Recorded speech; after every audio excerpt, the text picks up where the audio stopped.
নেককার সন্তান আসবে না। কেন আসবে না? আমি তো তার দিনদারিতা দেখি নাই। আল্লাহ রাসূল বলতেছেন ফাজফার বিযাতিদ দ্বীন তারিবাত ইয়াদাক। দিনকে প্রাধান্য যদি না দেওয়া হয়, তোমার হাত ধুলোয় দূষিত হোক, তুমি ধ্বংস হয়ে যাও। আল্লাহ রাসূল দিনকে প্রাধান্য দিতে বলছেন। আমরা দুনিয়াকে প্রাধান্য দেই। ছেলে দেখার ক্ষেত্রে আমরা টাকা দেখি, মেয়ে দেখার ক্ষেত্রে মেয়ের পরিবারের টাকা দেখি। টাকা ছাড়া আমরা দুনিয়াতে আর কিচ্ছু দেখি না। ছেলে নেশাখোর, চলবে, বাড়িতে টাকা আছে, জমি আছে, চলবে। ছেলে জুয়া খেলে, তাও চলবে। আইপিএল বাজি খেলে, তাও চলবে। ছেলে বহু নারীগামী, অন্য নারীর কাছে যায়, তাও চলবে যদি টাকা থাকে। মেয়ের তো একটা সেফটি আছে। এই ধরনের চিন্তা ভাবনা আমাদের অভিভাবকদের মনে ক্যান্সারের মতো বাসা বাঁধছে। যৌতুক হিসেবে নাই, মেয়ে পক্ষ ছেলে কিনে আনে, আর ছেলের পক্ষ লাড্ডু কিনে, লাড্ডু বিক্রি করে। ওরা কি যে বিক্রি করলো আর কি যে কিনলো নিজেও জানে না, নিজের সন্তানটাকে হারায় ফেলে। আল্লাহ তাআলা আমাদের সকলকে বোঝার তৌফিক দান করুন। সম্মানিত হাজিরিন, মেয়ে দেখতে যাওয়ার পর ছেলে ছাড়া অন্য কোনো পুরুষ মেয়েকে দেখতে পারবে না। ছেলে ছাড়া, ছেলের দুলাভাইকে না দেখতে দিলে গাল ফুলায় ডুল বানায় ফেলে। হ্যাঁ, যে আমাকে নিয়ে গেলে না এই বিয়েতে আমি যাব না, আপনি না গেলেই কি? আমাদের মুসলমান সমাজ তো এগুলা বুঝে না। কি বুঝতে চায়? তারা বুঝে দুলাভাই গেল না, না জানে কি হয়ে যাবে। আমার ইসলাম আগে না দুলাভাই আগে? আমার ইসলাম আগে না পরিবার আগে? আমার ইসলাম আগে না দেশ আগে? আমার ইসলাম আগে না সমাজ আগে? এই জায়গার মধ্যে আমরা পিছলা খাইয়া যাই। আমার ইসলাম সবার আগে, আমার দিন সবার আগে, আমার ঈমান সবার আগে। এই ইসলামকে রেখে পরিবার যদি দেখি, ইসলামকে রেখে সমাজ যদি দেখি, দুলাভাইয়ের মন জয় করার চেষ্টা যদি করি, আল্লাহর বান্দা, এদের মন জয় হবে কিনা জানি না, কিন্তু আল্লাহ আপনার উপর ঠিকই নারাজ হবে। আল্লাহ আপনার উপর নারাজ হয়ে যাবেন, নারাজ হয়ে যাবেন। সম্মানিত হাজিরিন আমার, এই মেয়ে দেখার পর্ব ছেলের বাবাও দেখতে পারবে না। কারণ যতদিন বিয়ে না হয় ততদিন শ্বশুর হবেন না। শ্বশুর না হওয়া ছাড়া এই মেয়েকে দেখার সুযোগ নাই। কেন? ছেলে যদি বিয়ে না করে, ছেলের বাবা এই মেয়েকে বিয়ে করার অধিকার রাখে, এই জন্য তাকে দেখা যাবে না। এই জন্য দেখা যাবে না, দেখা দেওয়া জায়েজ নাই। ভাই, দুলাভাই, চাচাতো ভাই, দাদা, কেউ দেখতে পারবে না, কেউ দেখতে পারবে না। মেয়েদের মাধ্যমে দেখান না।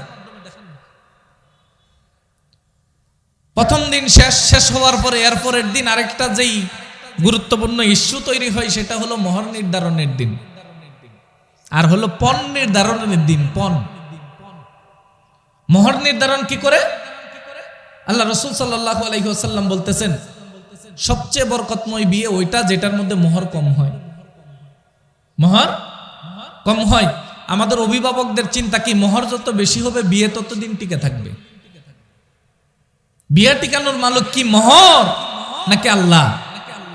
জোরে বলতে হবে, মোহর নাকি আল্লাহ? আল্লাহ। মোহর এটা মেয়েদের একটা সম্মানী মাত্র। মোহর মেয়েদের সম্মানী মাত্র। মোহর বেশি করে দেওয়ার কারণে সমাজের মধ্যে যেই বিপর্যয় আর ফিতনা দেখা দেয়, এটা সামাল দেওয়া আমাদের দ্বারা সম্ভব না। কারণ আমরা এমন একটা ধর্মের অনুসারী, যেই ধর্মের জন্ম থেকে শুরু করে মৃত্যু পর্যন্ত প্রত্যেকটা কাজের মধ্যে ইবাদত। কোন কাজই ইবাদত শূন্য না। জন্মগ্রহণ করার পর থেকে নিয়ে কানে আজান দেওয়া ইবাদত, তাহনিক করানো ইবাদত, নাম রাখা ইবাদত, আকিকা করা ইবাদত, মাথা মুন্ডন করানো ইবাদত, এই বাচ্চাটার মুখে আল্লাহর নাম তুলে দেওয়া ইবাদত, 7 বছরের সময় তাকে নামাজের তারগিব দেওয়া ইবাদত, 10 বছর বয়সে তাকে নামাজের জন্য নামাজ না পড়লে পিটন দেয়া, এটাও এক ধরনের ইবাদত। বাচ্চাদেরকে দিন শেখানো ইবাদত, বাচ্চাদের বয়স্ক হওয়ার পর তাদেরকে বিবাহ শাদী করানো, বিবাহ শাদী দেওয়া ইবাদত, তাদের হক তাদেরকে বুঝাইয়া দেওয়া ইবাদত। দুনিয়াবি কার্যক্রম চলাইতে গিয়ে তারপরে এই সন্তান, এই মানুষটা যখন মারা যাবে, মরার পরেও তাকে গোসল দেওয়ানো, দাফন কাফন করানো পর্যন্ত ইবাদত। তাহলে একটা মানুষের জীবন শুরু থেকে নিয়ে জীবনের শেষ পর্যন্ত প্রত্যেকটা কাজ ইবাদতের অন্তর্ভুক্ত হইতে পারে, যদি সেই কাজটা আল্লাহর রাসূলের পদ্ধতি মতো হয়। আল্লাহর রাসূলের পদ্ধতির বাহিরে যদি কোনো কাজ হয়, সেই কাজ ইবাদতের অন্তর্ভুক্ত হবে না। যেমন ধরেন কথার কথা, আমরা আজকে এশার নামাজ পড়ছি, আল্লাহ রসুল আমাদেরকে শিখাইয়া দিছেন এশার নামাজটা পড়তে হবে কেবলামুখী হয়ে। আপনি যদি কেবলামুখী হয়ে এশার নামাজ না পড়ে পূর্ব দিকে হয়ে কি করেন আপনি এশার নামাজ পড়েন, তাহলে আপনার নামাজও হবে না, ইবাদতও হবে না। কেন হবে না? নামাজ পড়েছেন ঠিকই, আল্লাহ রসুলের পদ্ধতি মতো করেন নাই।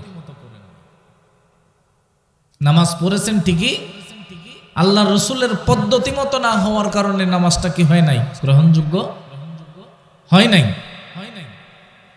তাহলে শুধু ইবাদত করলেই গ্রহণযোগ্য হবে এই কথাটা ভুল, বরং গ্রহণযোগ্য মানুষের পদ্ধতি মতো করতে হবে।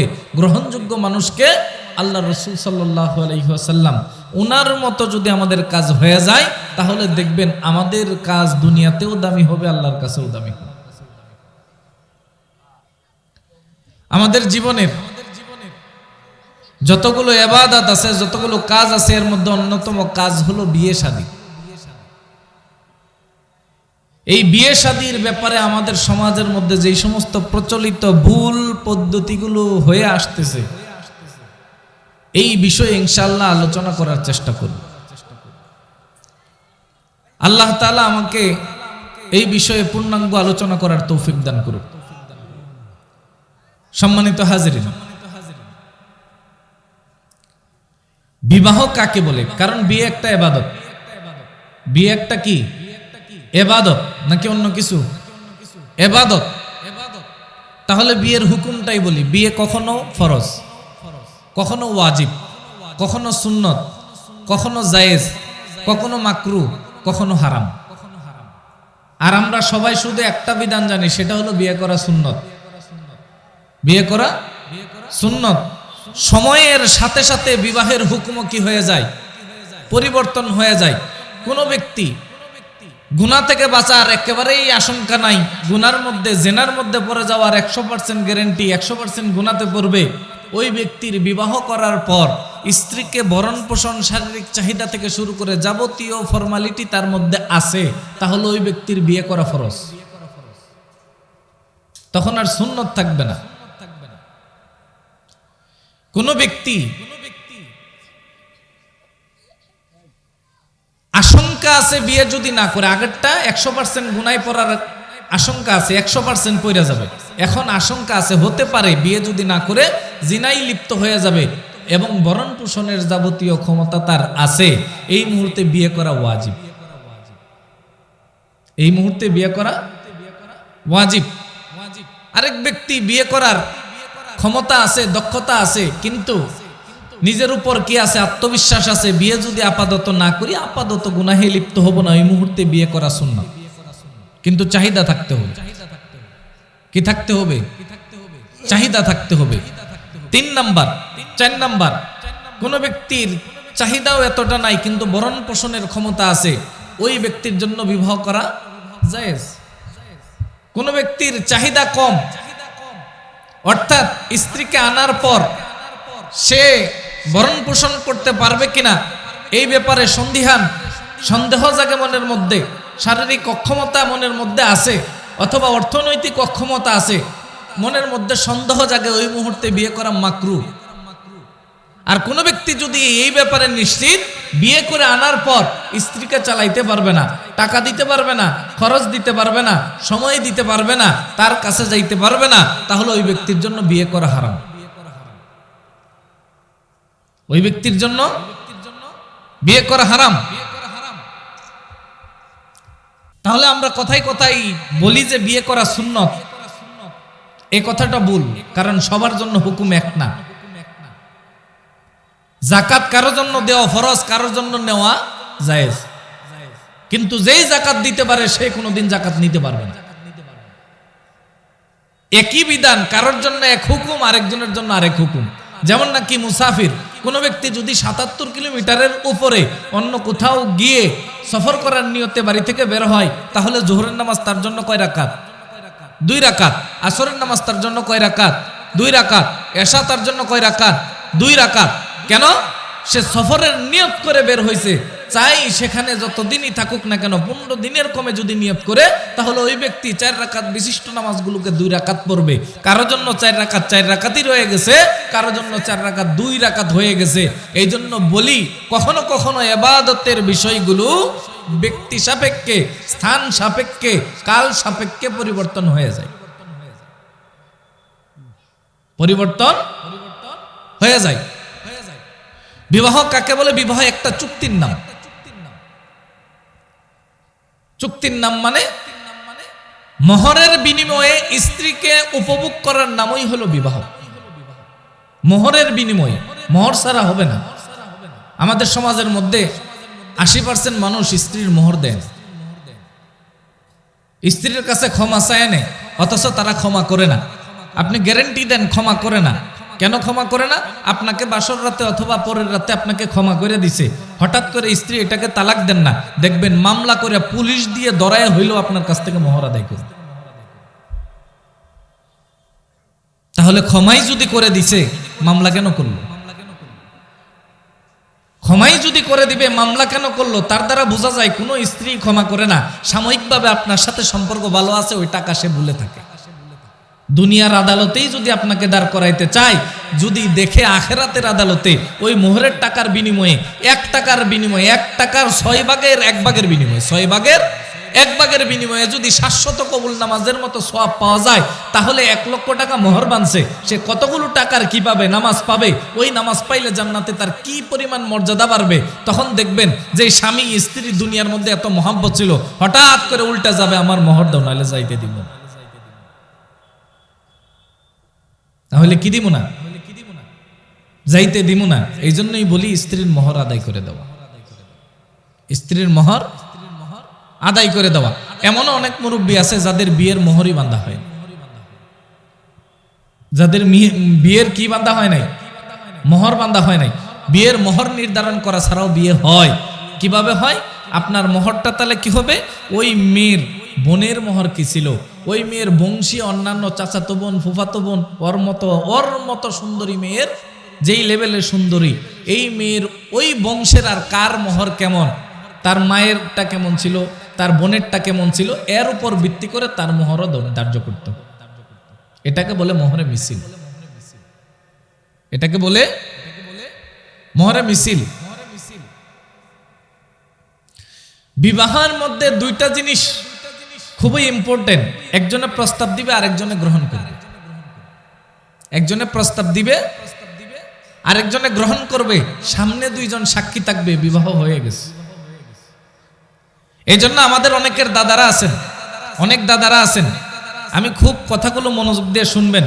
অনেক দাদারা নাতিদেরকে, নাতি মানে কি আপন নাতি না, চাচাতো নাতি, বাড়ির পাশের নাতি, আপন ভাইয়ের নাতি, ভাইয়ের নাতি, কিন্তু আমারও তো চাচাতো নাতি। এই চাচাতো নাতিদেরকে অনেক দাদারা ফাইজলামি করে, মস্কারি করে বলে, এই আমাদের পরিভাষায়, গ্রাম্য পরিভাষায় সেরি ডাকে, মেয়েদেরকে কি ডাকে? নাতিরে সেরি ডাকে আমাদের গ্রাম্য পরিভাষায়। এই নাতি আমার কাছে বিয়ে বসবি? নাতিও যদি বালেগা হয়, বালেগা হইছে, সে বলে হ্যাঁ বিয়ে বসলাম, এখন থেকে বরণ পোষণ তুমিই দিও। সামনে যদি 2 জন সাক্ষী থাকে, বিবাহ হয়ে গেছে।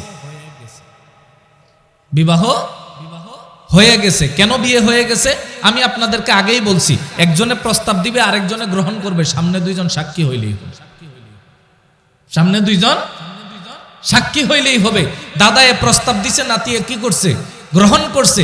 সামনে যদি 2 জন সাক্ষী থাকে, তাহলে ওই দাদা নাতির বিয়ে হয়ে গেছে। এখন এই মেয়েকে যদি অন্য কোথাও বিয়ে দেওয়া হয়, যতগুলো সন্তান হবে, সবগুলো সন্তান যারা সন্তান, যতদিন অন্যের ঘর সংসার করবে, ততদিন জেনার গুনায় লিপ্ত থাকবে। এমন ফাইজলামি চলে আমাদের সমাজে, চলে আমাদের সমাজে এরকম ফাইজলামি, অহরহ এরকম ফাইজলামি চলে। অনেক দাদা নাতির মাঝে বিয়ে হয়ে আছে, দাদাও জানে না, নাতিও জানে না। এটারে মস্কারি করছে। আল্লাহ রাসূল সাল্লাল্লাহু আলাইহি ওয়াসাল্লাম বলতেছেন, সালাসাতুন, 3টা এমন কাজ আছে, জিদ্দুহুন্না জিদ্দুন ওয়া খাদলুহুন্না জিদ্দুন, যেগুলা ফাইজলামি করে বললেও হয়ে যায় আর এমনি বললেও হয়ে যায়। কে বলতেছেন কথাটা? আল্লাহ রাসূল। 1 নাম্বার হলো আন-নিকাহ। ফাইজলামি করেও যদি কাউকে বিয়ে করেন, ওইটা বাস্তবে বিয়ে হয়ে যাবে। আর ফাইজলামি করেও যদি কাউকে তালাক দেন, ওইটাও কি হয়ে যাবে? তালাক হয়ে যাবে। এই আরেকটা হলো রাজাগাত। এই তিনটার ব্যাপারে কেউ যদি ফাইজলামি করে সেই জায়গায় আর ফাইজলামি টিকে না, সেটা বাস্তবে রূপ নিয়ে নেয়। হাদিসের কথা বললাম, বুখারী শরীফের হাদিস এটা।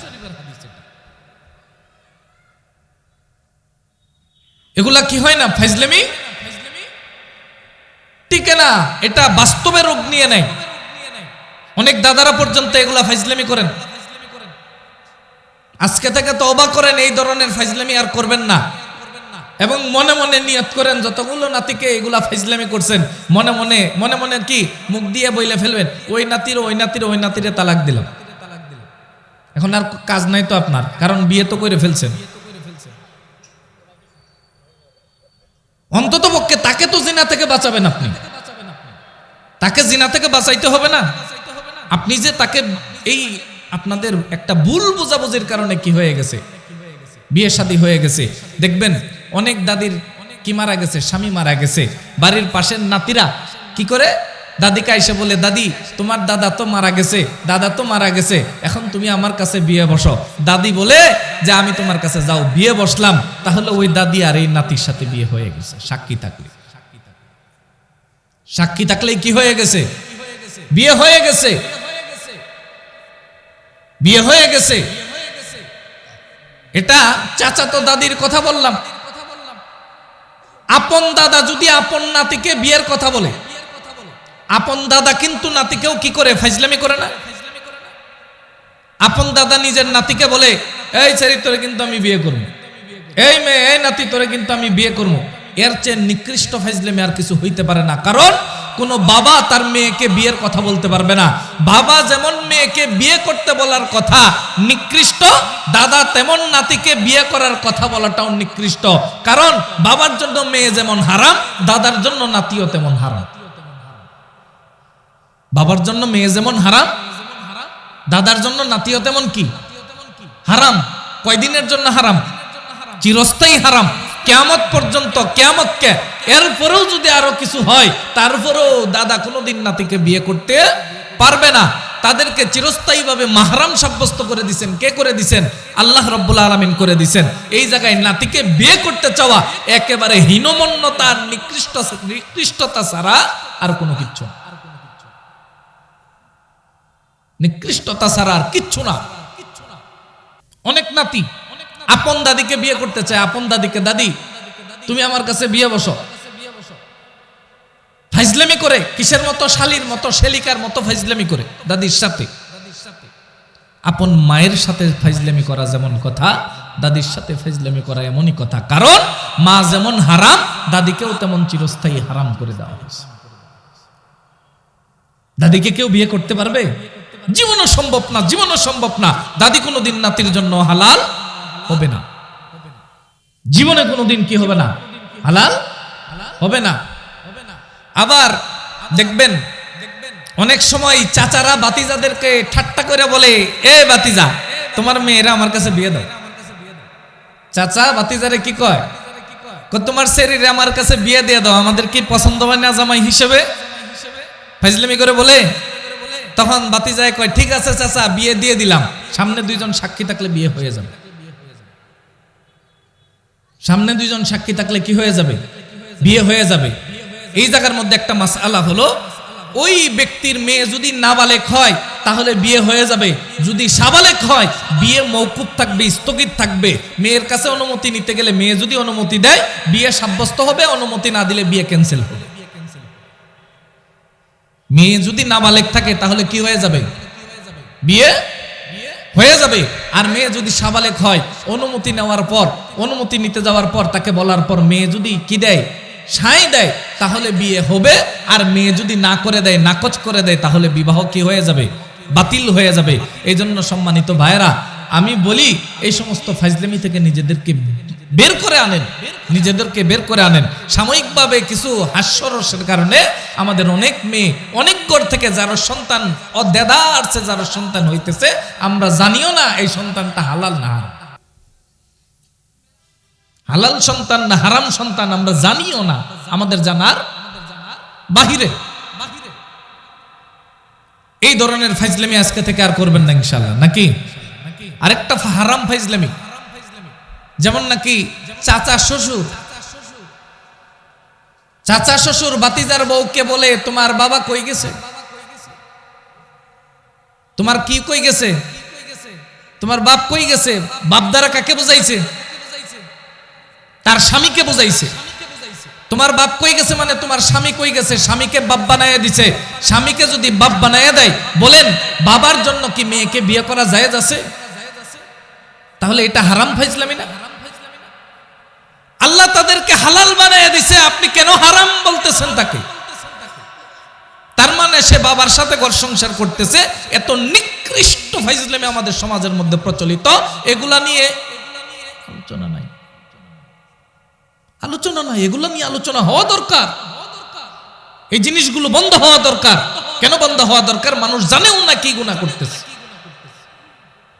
মানুষ জানেও না কোন গুনার দিকে ধাবিত হইতেছে, কোথায় যাইতেছে, কি গুনার মধ্যে পড়তেছে, গুনাহগুলো কি হইতেছে, এগুলো একটু জানেও না। এগুলা যে গুনাহ, এর আগে আপনারা এইভাবে চিন্তা করছিলেন? এই গুনার কথা মানুষ জানেই না। আল্লাহ, আজকে যদি এই জায়গায় না বলতাম, আল্লাহ তো ফেরেশতা দিয়ে কলারের মধ্যে ধরাইতেন। মাহফিলে তো ওয়াজ করতে গেছিলি, এগুলা কি জানাবো? আল্লাহ তাআলা আমাদেরকে বোঝার তৌফিক দান করুন। অনেক চাচারা ভাতিজাদেরকে ফাইজলামি করে, অনেক চাচারা কাকে ফাইজলামি করে? ভাতিজাদেরকে ফাইজলামি করে। বলে কাকে? ভাতিজাদেরকে ফাইজলামি করে বলে মামার দিকে, বলে মামাকে তার বাবা বানায়া দেয়, মামাকে তার কি বানায়া দেয়? বাবা বানায়া দেয়। ফাইজলামি করে মামাকে তার বাবা বানায়া দেয়, মস্কারি করে, ঠাট্টা কইরা, যে তোমার বাবার নাম অমুক না, তার মামার নামের দিকে ইশারা করে। যেমন ধরেন কারো মামার নাম যদি আব্দুল করিম হয়, চাচারা বলে তোমার বাবার নাম কি আব্দুল করিম না? এইভাবে কি করে থাকে? ফাইজলামি করে থাকে। এই সমস্ত ফাইজলামি হারাম ফাইজলামি। কারণ ওই ছেলেটাকে তার মামার ছেলে বানানো মানে তার ভাই বোনের মাঝে বিবাহ সাব্যস্ত করার কথা বলা হইতেছে। আর ভাই বোনের মাঝে বিবাহ সাব্যস্ত হয় না, যদি হয় সেটা জেনা হয়। আর এই সন্তানকে আপনি জারজ সন্তান বানায় ফেলতেছেন। জারজ সন্তান বানানোর কারণে তার উপর যেই অপবাদ দিতেছে, যেই এটা যদি ইসলামী রাষ্ট্র থাকতো তাহলে এই ব্যক্তিকে 80টা বেত্রাঘাত করতে হইতো। আর না হলে এটা যে জারজ সন্তান, 4 জন সাক্ষী দিতে হইতো। সাক্ষী তার দিতে না পারলে 80টা বেত্রাঘাতের কথা কোরআন বলছে। 80টা বেত্রাঘাতের কথা কোরআন বলছে। এই জন্য এই ধরনের হারাম ফাইজলামের মধ্যে আমাদের লিপ্ত হওয়া যাবে না। আল্লাহ রসুলও কি করছেন? মানুষের সাথে হাসি করছেন, হাসি খুশি ভাবে জীবন কাটাইছেন।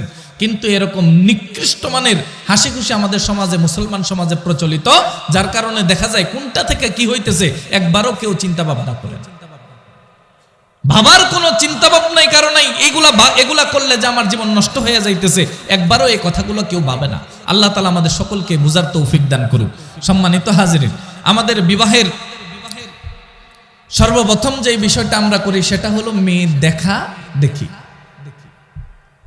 বিয়ের প্রথম ধাপ মেয়ে দেখানো।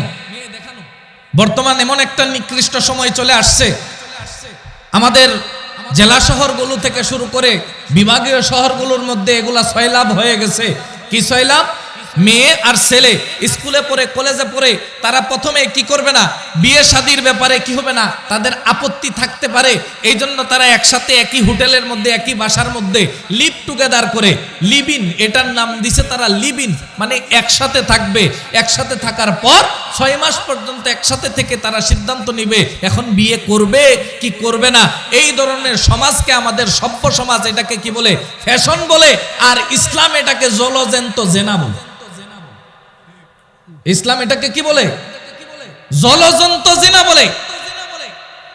এরা যদি বিবাহিত নারী পুরুষ হয় তাদেরকে পাথর মেরে হত্যা করার বিধান ইসলাম দেয়।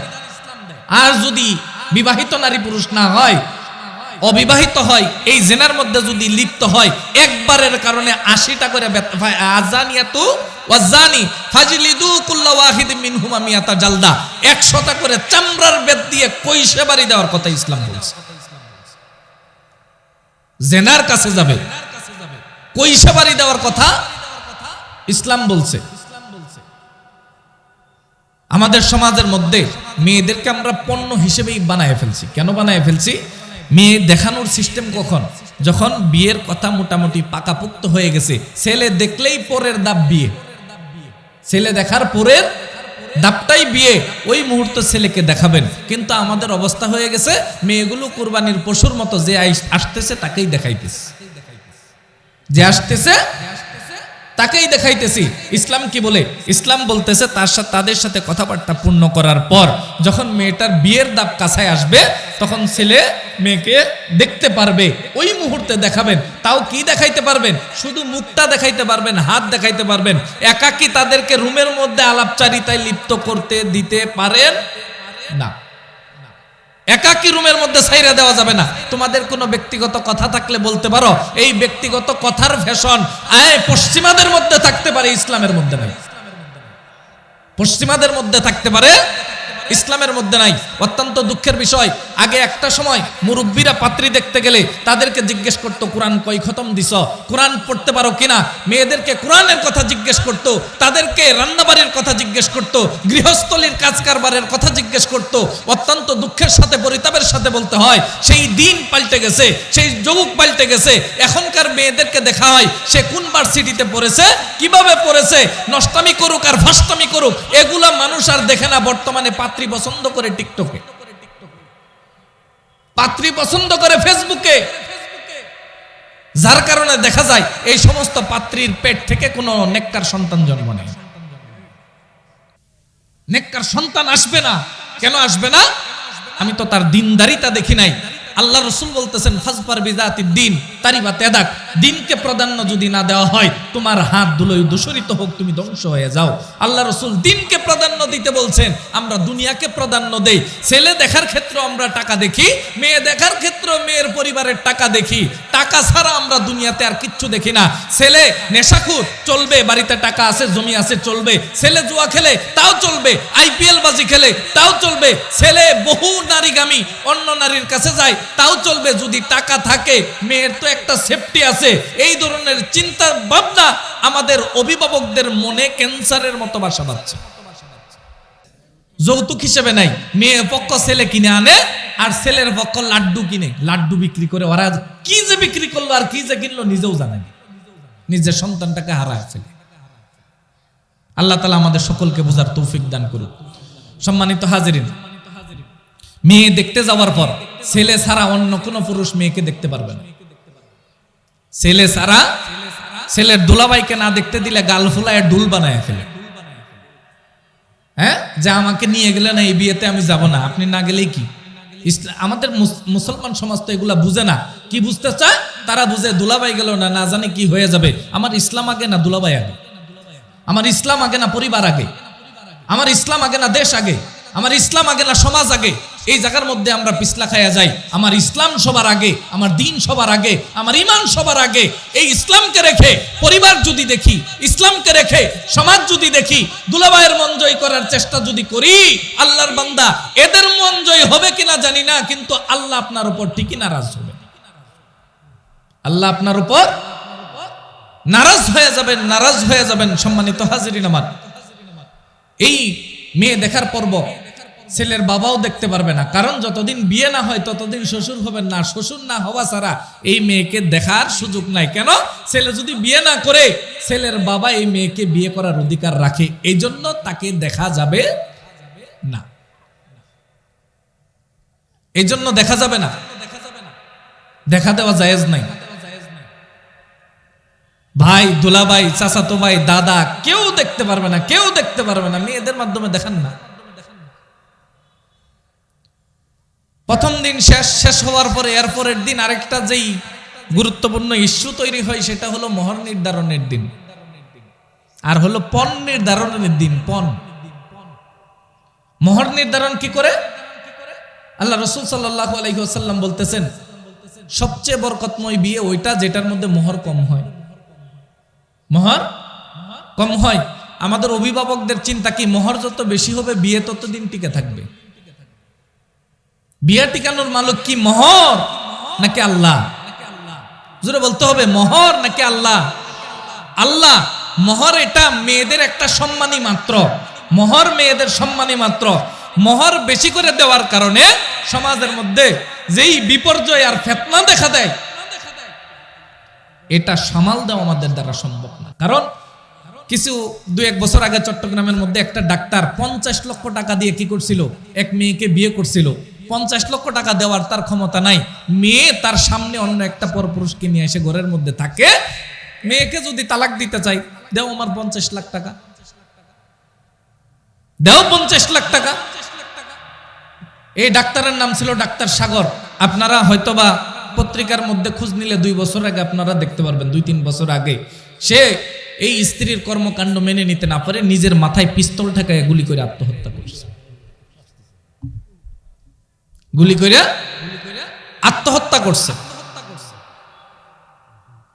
দেখবেন এই মোহরকে গলার কাটা বানায়া অনেকেই, শুধু নারী নির্যাতন হইতেছে সমাজে এমন না, বরং নারী নির্যাতনের মামলা হইলেও সমাজের মধ্যে যে পরিমাণ পুরুষ নির্যাতন হয় এগুলার কোনো মামলা হয় না। এগুলার কোনো কি হয় না, মামলা হয় না। সমাজের মধ্যে নারীর চেয়ে পুরুষের উপর নির্যাতন বেশি চলে, কিন্তু এগুলা দেখারও কেউ নাই, বলারও কেউ নাই। নারীবাদী বাংলাদেশের মধ্যে থাকলেও পুরুষবাদী কোনো পুরুষ বাংলাদেশের মধ্যে নাই।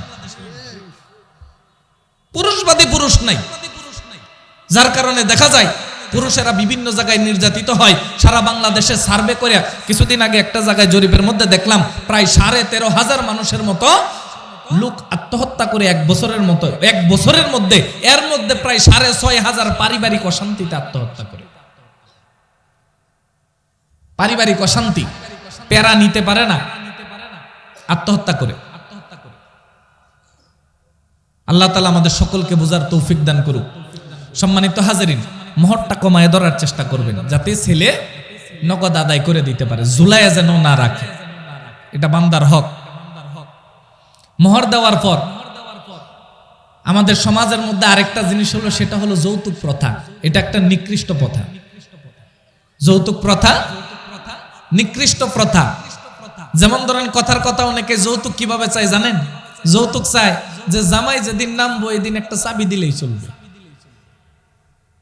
একটা কি দিলে চলবে?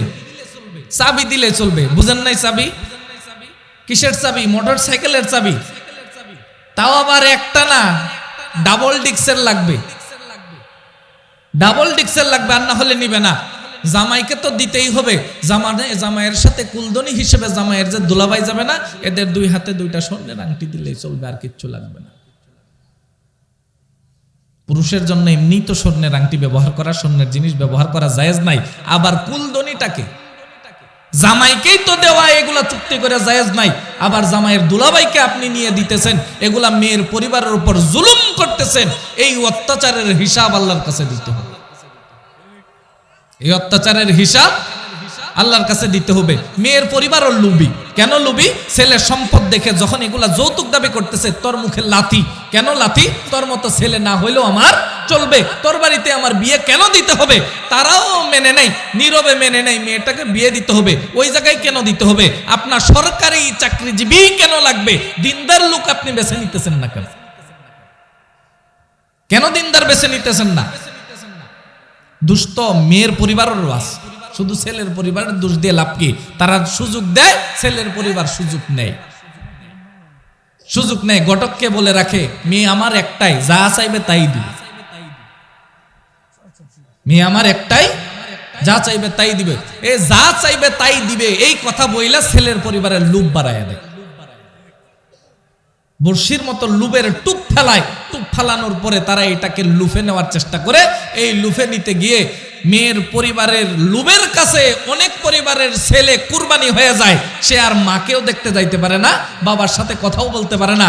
না জানি কত সন্তানের বাবার সাথে কয়েক বছর আগে দেখা হয়েছে, আর দেখা নাই। এই লুবের মধ্যে পড়ে যায়। আল্লাহ তাআলা আমাদেরকে এই লুপ থেকে বেঁচে থাকার তৌফিক দান করুন। মাঝখানে আরেকটা কথা না বললেই নয়, শীতকাল আসতেছে, মহিলারাও মনে হয় ওয়াজ শুনতেছে, ওনাদেরকেও বলি, ছেলের বউকে কি করবে? সরাসরি পিঠা আনার কথা বলবে না, গিয়ে বলবে কি, পাশের বাড়িতে দেখলাম অমুকের ছেলের বউ কিনে আসছে, পিঠা নিয়ে আসছে, খাইলাম, অনেক মজা হয়েছে। তার মানে তুমিও নিয়ে আইসো। সরাসরি বলবে না। একদিন যদি না নিয়ে আসে, কি তোমার বাড়িতে তোমার কোনোদিন পিঠা বানায় খাওয়াই না,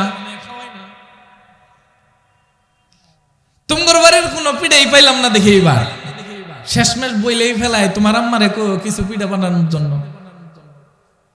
এই পিঠা আপনি চায়া চায়া জোর করে কি করতেছেন, পিঠা নিতেছেন, ঈদের সময় মার্কেট করায় নিতেছেন, বিভিন্ন প্রকার হাদিয়া, ছেলের বাবা হইয়া, ছেলের পরিবার হইয়া মেয়ের পরিবারের উপর যেই পরিমাণ জুলুম নির্যাতন করতেছেন, তাদের মনের খুশির বাইরে যেই জিনিসগুলো নিতেছেন, ওগুলো একেবারে নিকৃষ্টতম হারাম। ওগুলো কি হারাম? নিকৃষ্টতম হারাম। কেন? আপনি তার মনের খুশিতে নিতেছেন না, বরং সে লজ্জায় পড়ে দিতেছে, আর না হলে মেয়ের সুখের জন্য দিতেছে, মেয়ের সুখ টিকবে না এই জন্য দিতেছে। সম্মানিত ভাইয়ার আমার, এই সমস্ত পিঠা টিঠা চাওয়ার দরকার নাই, বরং আপনার পক্ষ থেকে পিঠা যখন আল্লাহ আপনাকে এবিলিটি দিছে, সুযোগ দিছে, আপনার ব্যয় বাড়ি একটু দরিদ্র বাড়ি, আপনি নিজেই বানায়া তাদের কাছে পাঠিয়ে দিবেন। ধরেন বেয়ান, আত্মীয়তা রক্ষা করা আল্লাহ রাসূল সাল্লাল্লাহু আলাইহি ওয়াসাল্লামের আদর্শ, আমি আপনার বাড়িতে পাঠিয়ে দিলাম। উল্টা কেউ করে না, বরং ওই বাড়ি থেকে নিয়ে আসতে হবে, ওই বাড়িতে দিতে যাবে না। আত্মীয়তা একজন রক্ষা করবে না, দুইজনই রক্ষা করতে হয়, দুইজনই রক্ষা করতে হয়। আল্লাহ তাআলা আমাদেরকে বুঝার তৌফিক দান করুক। সম্মানিত হাজিরিন, ওই দিন আরেকটা চুক্তি হয়, মেয়ের বাড়িতে খাওয়া দাওয়ার আরেকটা চুক্তি হয়। চুক্তিটা কি? মেয়ের পক্ষকে বলে আমাদের এলাকা থেকে 500 মানুষ যাবে বরযাত্রী হিসেবে। বরযাত্রী হিসেবে মেয়ের পরিবার যদি নিজের ইচ্ছায় যদি কাউকে খাওয়াইতে চায়, তাহলে যেই পরিমাণ খাওয়াইতে চাইবে সেই পরিমাণে আপনি খাইতে পারবেন। আর যদি কাউকে খাওয়াইতে না চায়, তাহলে মেয়ের ছেলের সাথে যে লোকগুলো 2 গাড়ির লোক যান, 3 গাড়ির লোক যান, কয়েক বাস লোক যান, একটা মানুষের খাবার জায়েজ নেই। কেন? ইসলাম আপনাকে বলছে বিয়ের পরের দিন ছেলের বাড়িতে ওলিমা হবে। কার বাড়িতে ওলিমা হবে? ছেলের বাড়িতে ওলিমা হবে। মেয়ের বাড়িতে আবার খাওয়া দাওয়া কিসের? মেয়ের বাড়িতে খাওয়া দাওয়া কিসের? আপনারা মেয়ের বাড়িতে যেই বরযাত্রীর নাম করে যেই একেবারে মহা সমারোহ করতে যান, দেখবেন এই বিয়ে সামাল দিতে যায় অনেক বাবা লাখ লাখ টাকার সুদের মধ্যে পড়ে যায়, সুদি কারবারের মধ্যে পড়ে যায়। তাদের জীবনের মধ্যে নাইমা আসে কি জঘন্যতম একটা কালো অন্ধকার। এই জন্য বাবারা দেখবেন মেয়ে হইলে মুখটা কুচকায় ফেলে। কেন? এই মেয়ে হইলে শুধু দিতেই হবে, মেয়ে হইলে পরিবারকে, ছেলের পরিবারকে দিতে হবে, তাকে দিতে হবে, অমুককে দিতে হবে, তমুককে দিতে হবে। এই দেওয়ার চিন্তায় অনেক মানুষ মেয়ের কথা শুনলেই গর্বের মধ্যেই মাইরে ফেলে, মাইরে ফেলে। কেন? আমরা এই জিনিসটা যদি বন্ধ করতে না পারি, তাহলে অদূর ভবিষ্যতে আমাদের জন্য কপালের মধ্যে কুশনি আছে। বন্ধ করে দিতে হবে। মেয়ে মানে সে নির্যাতিত না, মেয়ে মানে সে নির্যাতিত না। আল্লাহ রাসূল সাল্লাল্লাহু আলাইহি ওয়াসাল্লাম বাবা এবং মায়ের মধ্যে মায়ের সম্মানের কথা 3 বার বলছেন, বাবার কথা, মায়ের অধিকারের কথা 3 বার বলছেন, বাবার কথা 1 বার বলছেন। তার দ্বারা বোঝা যায় যে নারী আমার মা, সেই নারী একদিন কারো মেয়ে ছিল, সেই মেয়েটাকে নির্যাতন করা আপনার মানায় না, মানায় না। সম্মানিত হাজিরিন, আমাদের বিবাহ শাদীর মধ্যে অন্যতম একটা নিকৃষ্ট কাজ হলো গায়ে হলুদ। গায়ে হলুদ, গায়ে হলুদ চিনেন আপনারা? মুরব্বীরা সবাই চিনে। কেন চিনে? ওনারাই তো বাজারের টাকা দেয়, ম্যাচিং করে হলুদ পাঞ্জাবি, হলুদ কি শাড়ি কিনে 7 ঘাটের পানি নিয়ে আইসা, অমুক ঘাটের দুবলা, অমুক ঘাটের চারা, তমুক ঘাটের এগুলা নিয়ে আইসে মেয়েরা সাইজা গুইজা হিন্দুদের মেয়েদের মতো। এরা যে মুসলমান মেয়ে, কোনো চিহ্ন নাই, কোনো চিহ্ন নাই। মুসলমান মেয়ে এভাবে বেলাল্লাপনা বেসরার মতো কি করতে পারে না, হাঁটতে পারে না। কারণ খুদা কুরআন তাদেরকে নিষেধ করছে, ওয়ালা তাবাররাজনা তাবাররুজাল জাহিলিয়াতিল উলা, তোমরা জাহিলি যুগের নিকৃষ্ট নারীদের মতো ঘুরে ফিরে বেড়ায়ও না, তোমরা হিন্দু নারীদের মতো কাপড় চোপড় পরে পুরুষদের চোখের মধ্যে তোমরা রানী সেজে তোমরা ঘুরবা। পুরুষ চাই কি? তাদেরকে তখন মনে মনে চায়, রিকশাওয়ালাও চায়, তাদেরকে কুলিও চায়, মজুরও চায়, তাদের দিকে তাকায় চায়। কিসের কিসের নিয়তে তাকায় চায়? নিজের মেয়ের নিয়তে তাকায় চায়, না মায়ের নিয়তে তাকায়, না জেনার নিয়তে তাকায়? জেনার নিয়তে তাকায়। আপনার মেয়েকে আরেকজনের চোখের খোরাক বানায় পাঠাইলেন। আপনার মতো নিকৃষ্ট বাবা আর কেউ নাই, আপনার মতো নিকৃষ্ট বাবা আর কেউ নাই, আরেকজনের চোখের খোরাক বানায় আপনি পাঠাইলেন। এই মেয়েদেরকে পাঠাইলেন সাতঘাটের পানি নিয়ে আসার পরে ছেলের পক্ষ যায় মেয়ের বাড়িতে, মেয়ের পক্ষ আসে ছেলের বাড়িতে। মেয়েরা গিয়ে বরকে কি করে গায়ের মধ্যে হলুদ ঘষাঘষি করে, ওইদিকে ওই বাড়ির ছেলেরা যারা বেয়ায় আছে, বেয়ায় তারা বেআইনের অপেক্ষায় বসে থাকে, একটু ঠাট্টা মস্কারি করবে। কেমন ঠাট্টা মস্কারি? যেটাকে কোরআনের ভাষায় জেনা বলে। জেনা জেনা জেনা কোরআনের ভাষায় কি বলে? জেনা বলে। হাদিসের ভাষায় যেটাকে জেনা বলে, হাদিসের ভাষায় যেটাকে ফাহেশা বলে, নির্লজ্জতা বলে, অশ্লীলতা বলে, যেটাকে কোরআন কোনোদিন সমর্থন করে না, মুসলমান কোনোদিন সমর্থন করতে পারে না, হাদিস কোনোদিন সমর্থন করতে পারে না, ওই কাজগুলোই আমাদের সমাজের মধ্যে সভ্য মানুষগুলো, যাদের 2-4 টাকা জমা হয়েছে, যারা সমাজের মধ্যে একটু শিল্পপতি হয়েছে, যারা সমাজের মাতাব্বর শ্রেণী, যারা সমাজের মধ্যে মাথা শ্রেণী, এই সমস্ত অসভ্য কুলাঙ্গার অনুষ্ঠান করে তারা সমাজের মধ্যে জানান দেয় আমিও যেমন অবৈধ, আমার টাকাগুলোও তেমন অবৈধ। আমিও যেমন অবৈধ, আমার টাকাগুলোও তেমন অবৈধ। কারণ বৈধ টাকার মানুষ কখনো অবৈধ কাজের সাথে জড়ায়া পড়ে না। বৈধ টাকার মানুষ কখনো অবৈধ কাজের সাথে কি করে না? জড়ায়া পড়ে না। সম্মানিত হাজরিন, এই গায়ে হলুদকে কেন্দ্র করে, গায়ে হলুদকে কেন্দ্র করে কি পরিমাণ মেয়ে জেনার মধ্যে জড়ায় পড়ে, কি পরিমাণ ছেলে জেনার মধ্যে জড়ায় পড়ে আপনারা কল্পনাও করতে পারবেন না। এগুলা বন্ধ করতে হবে। এগুলা ইসলামিক বিয়ে না। ইসলামিক বিয়ের মধ্যে কোনো গায়ে হলুদ নাই। ইসলামিক বিয়ের মধ্যে কোনো ছেলে মেয়ে একসাথে ডলাডলি মাখামাখির কোনো সিস্টেম নাই। আছে? কথা বলেন না কেন? নাই। সম্মানিত হাজিরিন, এই গায়ে হলুদ থেকে আমাদেরকে বেঁচে থাকতে হবে। এটা বাংলাদেশেরও কালচার না। এই কালচারটা হলো ইন্ডিয়ার কালচার, হিন্দুদের কালচার। আল্লাহ তাআলা হিন্দুদের কালচার থেকে আমাদের বেঁচে থাকার তৌফিক দান করুন। এই গায়ে হলুদের পর যখন বিয়ের দিন গণায় আসে, দেখবেন মেয়েরা গেট বাঁধে। গেটের মধ্যে মেয়েরা দাঁড়ায় থাকে, ছেলেরাও দাঁড়ায় থাকে, মেয়েরাও দাঁড়ায় থাকে।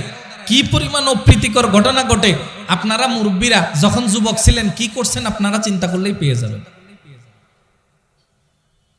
আপনারা যুবক থাকতে যে সমস্ত কাজ করছেন একবার চিন্তা করলেই পেয়ে যাবেন। এই বিয়ের গেটগুলোতে কি পরিমাণ চলে। ইসলামিক বিয়ের মধ্যে কোনো গেটের ব্যবস্থা নাই। ইসলামিক বিয়ে কিসের গেটের ব্যবস্থা? ছেলে যাবে মসজিদে কোন দিন? জুমার দিন। কোন দিন? জুমার নামাজের দিন বিয়ে পড়ানো সুন্নত। জুমার নামাজের দিন বিয়ে পড়ানো সুন্নত। জুমার নামাজের দিন বিয়ে পড়ানো সুন্নত এবং মসজিদের মধ্যে বিয়ে পড়ানো সুন্নত। বিয়ের মধ্যে খুতবা পড়ানো সুন্নত। বিয়ের পরে খেজুর ছিটানো সুন্নত। বিয়ের পর বরকনের জন্য দোয়া করা সুন্নত। আমাদের মধ্যে বিয়ে কেমন হয়? আমাদের এই জায়গায় বিয়ে হয়, বর্তমানে আমাদের ঘরগুলো ছোট হয়ে গেছে, আমাদের বিয়েগুলো হয় বড় বড় কমিউনিটি ম্যারেজ হলের মধ্যে, কমিউনিটি হলের মধ্যে। সেই জায়গায় মেয়েকে কি 4.5 কেজি আটা মাখায়া, মুখের মধ্যে আটা ময়দা যা মাখায়া দেবীর মতো যে চেয়ারের মধ্যে বসায় রাখে, সারা দিন চেয়ারের মধ্যেই বসায় থাকে। ছেলের যত বন্ধু বান্ধব আছে সবাই এসে এই দেবীর সাথে কি তুলে, সেলফি তুলে আর ফেসবুকের মধ্যে ছাড়তে থাকে। এটা মুসলমানের সন্তানের বিয়ে হইতে পারে না। মুসলমানের সন্তানের বিয়ে হইতে পারে না। কমিউনিটি হল কিসের আবার? এই জায়গার মধ্যে গান বাজনা। বর্তমান বিয়ে মানেই হলো বক্স। বিয়ে মানেই বক্স। এই যে বক্সগুলো আসছে, আমি মনে করি এই বক্সগুলো 4 বার করে ধুয়ে আনা উচিত। কেন আনা উচিত? এগুলা দিয়ে গান বাজানো হয়, এগুলা দিয়ে ওয়াজ হয়। এগুলো আলাদা করা উচিত। আপনারা অন্য কিছু মনে করতে পারেন। বিয়ের বাড়িতে যেই পরিমাণ বক্স বাজে, ওই বিয়ে বাড়ির আশেপাশে যতগুলো মুর্দা আছে, আল্লাহ যদি তাদেরকে জীবন ফিরাইয়া দিত, উইঠা সর্বপ্রথম ওই বাড়ির মুরব্বীদেরকে থাপড়াইতো। কি পরিমাণ কষ্ট হইতেছে তাদের, কি পরিমাণ মাখলুকাতের কষ্ট হইতেছে, কি পরিমাণ অশ্লীলতা ছড়াইতেছে। এই সমস্ত গান বাজনা এমন ভাবে গান বাজায় মনে হয় মাটি সহ থরথরায় কাঁপতেছে। বন্ধ করতে হবে এগুলা মুসলমানের রীতিনীতি না। বিয়েকে কেন্দ্র করে মেয়ের পক্ষ থেকে একজন উকিল বাপ নির্ধারণ করা হয়। নিজের বাপ থাকতে উকিল বাপের দরকার কি? নিজের বাবা থাকতে উকিল বাবার কি নাই কোনো প্রয়োজন নাই। নিজের বাবা আছে, বাবা যদি না থাকে দাদা, না থাকলে ভাই, না থাকলে চাচা, এইভাবে ইসলাম কি বলে দিছেন, উকিল কে হবে, মেয়ের উকিল কে হবে।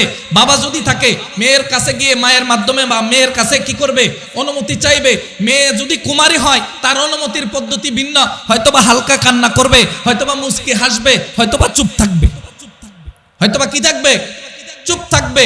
এখন বর্তমান সময় ভালো না, এখন মেয়েরা আগের দিন হা কয়, পরের দিন আরেকজনের সাথে পালায়া যায়। আগের দিন হা বলে পরের দিন পালায়া চলে যায়। এই জন্য স্পষ্ট সম্মতি নিতে হবে। স্পষ্ট সম্মতি নেওয়ার পর মেয়ের বাবা ছেলের সামনে আইসে বলবে, আমার মেয়েকে এত টাকা দেন মোহরে তোমার কাছে বিয়ে দিলাম। ছেলে বলবে আমি কবুল করলাম। দুইজন সাক্ষী সামনে আছে, বিয়ে হয়ে গেছে, বিয়ে হয়ে গেছে। কাজী নামক পাজিগুলো এই বিয়েটাকে কি বলে, একটা মস্কারি বানায় ফেলে। কি মস্কারি বানায় ফেলে, এই জায়গার মধ্যে ধরেন আপনার সবাই এক না, সবাই এক না। কিছু কিছু আছে যে সুন্নত তরিকায় করাইতে চায়, আর কিছু আছে সুন্নত কি এটা বুঝেও না, সুন্নত কি বুঝেও না, খুতবা কি বুঝেও না, খুতবা দিতেই পারে না, নিজে দিতে পারে না, এই জন্য খুতবা বিয়ের মধ্যে দেও না। খুতবা দেওয়া সুন্নত, জুমার নামাজের আগে যেমন খুতবা দেওয়া সুন্নত, বিয়ের মধ্যেও খুতবা দেওয়া কি সুন্নত। এই জন্য দেখবেন মেয়ের কাছে দস্তখত নেওয়ার জন্য কয়জনে যায়, 4-5 জনে গিয়ে মেয়েকে মা তুমি বলো কবুল, মা বলো কবুল। যতক্ষণ পর্যন্ত এই মেয়ে বেহায়ার মতো 3 বার সমস্ত মানুষের সামনে কবুল কবুল না বলে, ততক্ষণ পর্যন্ত এই কষায় ছাড়ে না। তাহলে উকিলের কাজ কি, উকিলের কাজ কি? উকিল কাকে বলে? আদালতের মধ্যে আমার পরিবর্তে যাকে দাঁড় করায় দেয় তাকে বলে উকিল। আমার পরিবর্তে যাকে দাঁড় করায় দেয় জজের সাথে কথা বলার জন্য, তাকে কি বলে? উকিল বলে। মেয়ের পরিবর্তে বিবাহের প্রস্তাব দিবে অথবা গ্রহণ করবে যে, তাকে বলবে মেয়ের উকিল। সেটা মেয়ের বাবা, সে তো বিয়ের প্রস্তাব দিয়েই ফেলছে, আবার মেয়ের মুখে মুখে কিসের কবুল কবুল? এটা ফাইজলামি, এটা মস্কারি। এটার সাথে আপনি কি খাতা পাঠায় দেন, সে স্বাক্ষর করে দিবে, অসুবিধা নাই। কিন্তু 3 বার কবুল বলাইতে হবে। কবুল সে শুনছে কিন্তু সমস্ত মানুষ শুনে নাই, এর ঠাইসে ধরে কবুল বলাবে। এগুলা উচিত না, এগুলা কি না, উচিত না। আরেকটা বিষয় হলো 18 নম্বর অনুচ্ছেদ, খাতার 18 নম্বর অনুচ্ছেদের মধ্যে একটা অধ্যায় আছে তাফবিজে তালাক। ছেলে কর্তৃক মেয়েকে তালাক প্রদানের অনুমতি দেওয়া হয়। সেই অনুমতির জায়গায় কাজী ছেলের কাছে জিজ্ঞেস না করে নিজেই টিক চিহ্ন মাইরা দেয়। নিজে কি মাইরা দেয়? ছেলে জানেও না যে মেয়েকে তালাকের অনুমতি দিয়ে দিছে। তালাক দেওয়ার অধিকার কার? স্বামীর নাকি কাজীর? স্বামীর। তাহলে কাজী নিজে এটাকে টিক চিহ্ন দিয়ে ছেলের কাছ থেকে স্বাক্ষর নিল, তার কাছে জানাইলো না যে তোমার স্ত্রীকে তোমার পক্ষ থেকে তালাকের অনুমতি আমি টিক চিহ্ন দিয়ে দিছি। তখন বিপত্তিটা বাজে কোথায়? বিপত্তি বাজে কয়েকদিন পর, ছেলে মেয়ের মাঝে যখন দ্বন্দ্ব বাজে, তখন মেয়ে ছেলেকে ঠাস ঠাসি তালাক দিতে থাকে। আল্লাহ দিছে এই অধিকার, দিছে ছেলেকে। এই অধিকার তাকে না যায় না, কে দিয়ে দিছে? কাজী সাহেব দিয়ে দিছে। এটা অন্যায় হয়েছে। এটা কি হয়েছে? অন্যায় হয়েছে।